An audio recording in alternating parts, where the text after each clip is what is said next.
was really awesome is that there were believers in every pocket of that building. And sometimes we would meet up at the top of the ramp and we'd be hang in there, and we would pray and just, kind of help each other, but be eyes and ears for each other across the school, with all the varying dynamics that whole situation brought. And so Ken has just been like this beautiful earthly angel in my life over the years. And so this morning, when I heard of a need, I just called her. I'm like, Ken, are you ready? Let's go. So this is off the top from her heart. So thank you for being here. Thank you. As Yolanda said, my name is Kenna, and I have started an organization that is still in the very early stages of being launched, called Just a Mom Next Door. And I started it because I noticed a need. Like Yolanda said, we've spent lots of years in schools together, and one of the things that I heard consistently when I was interacting with students that may have been in my office for a discipline issue or a behavioral problem, and then I would talk with the parents, a lot of times I would hear the mom say, I just don't know what to do.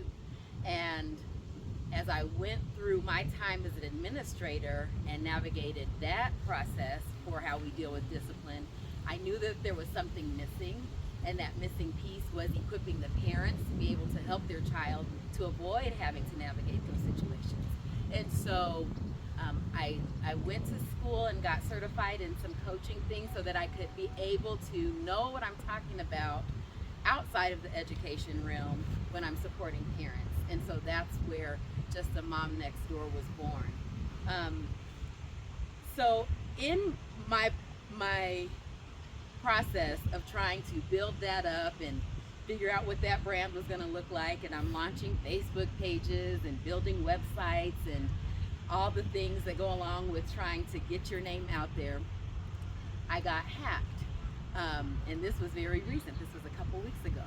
And the hacker took over everything. It changed the name of the business. It changed the name of what I do. It changed everything.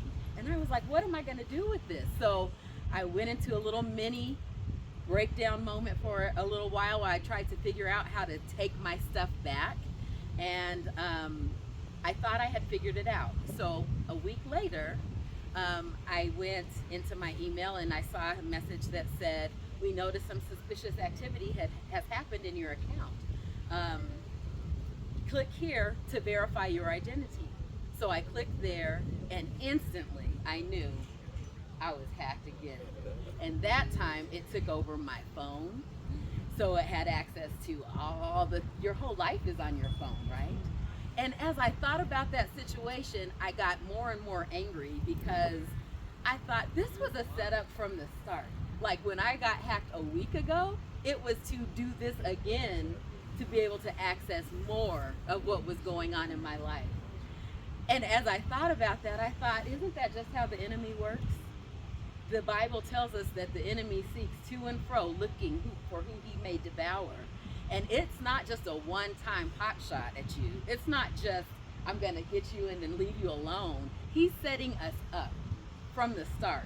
From the first little tiny hack that we see happen, we think we got over that, we think we've moved on, and then that next time it comes up, it was all from a plan from the start. And I thought, how do we get in a position where we're able to guard and protect our lives? How do we get in a position where we're able to guard and protect the lives of our children? And I've been spending a lot of time in this summer season with my boys that are here, Kendall and Kevin, and thinking, gosh, one is a senior, one is a freshman. We're in some pretty big transitional periods. I'm about to lose one. I'm not gonna cry. And so how do I prepare myself? How do I prepare them?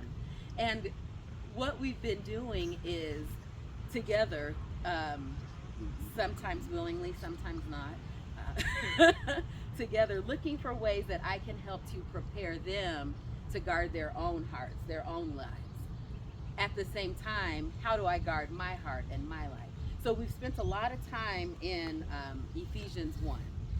And in Ephesians 1, we get to understand how to pray for ourselves, how to pray for each other, And then most importantly, how do we stand in the gap for our children? And as Felipe was just saying, they don't have to be a certain age. Like, we don't start doing this when they get into high school. We don't start doing this when we see them going into puberty in middle school. It starts as early as our 4 and 5-year-olds, and even before that, where we're teaching them how to fend for themselves, and we are understanding how we stand in the gap for them. So I would encourage you, in your own time, if you go and check out Ephesians 1, starting at verse 15, it'll tell us some very critical things that we can do to pray. It shows us how to pray for our kids so that we can help them be guarded and protected. It talks about praying for their wisdom. How do we make sure that they have God's wisdom and not the wisdom of the world? How do we make sure that they understand how to recognize the revelations that God gives to them? Revelation about God as He works things out in their life, whether they recognize it as Him or not. We're praying that God will show them how to recognize how they can experience that revelation, to make the connection that this was because of God.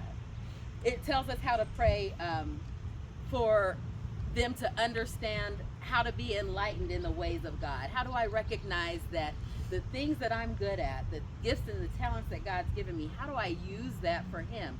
How do I take the things that He's given me, or not be jealous of the things that He hasn't given me? How do I begin to recognize what He's given me to use for His glory and His benefit? They're teenagers, they're young people, they're looking at what the next kid has, and they may not know that what you have is just as great, if not more, than what they have, even if it doesn't show up the same way.